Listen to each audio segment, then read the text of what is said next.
Biography of Sun Tzu in The Art of War, historian Sima Qian states that Sun Tzu presented his book to the King of Wu.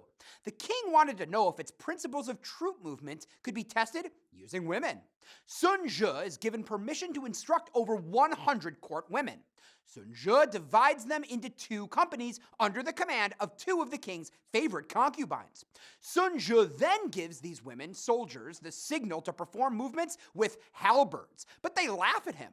He goes through the process again, saying that if the instructions are not clear, it's the commander's fault, but the women again laugh.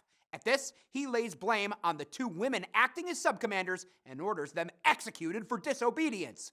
With new subcommanders appointed, this time the women go through the troop movements correctly, and the king appoints Sun Tzu his general. The King of Wu overcame several of his more powerful neighbors. Then there's a second story of a descendant of Sun Tzu, Sun Pin, who nearly a century later made a careful study of his ancestors' treatise and overcame extraordinary odds.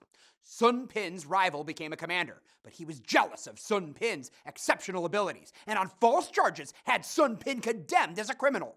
Sun Pin was branded and his feet were cut off, but he escaped to another state where he became chief of staff to their army. Realizing his inevitable defeat, Sun Pin's rival took his own life. These two anecdotes have two threads connecting them. The first is that Sun Tzu's advice can spell the difference between victory or defeat under even the most adverse conditions. The second is that his advice is as valid a century after his time as it was when he first demonstrated it, provided the soldier's general really studies and understands how it works. In the first story, based on the impressive demonstration, the implication is that if Sun Tzu can get women to perform basic military drills with precision, what could he accomplish with troops of men? The second story makes the point that even with no feet and the stigma of having been branded a criminal, Sun Tzu's descendant, Sun Pin, was able to attain a significant command post.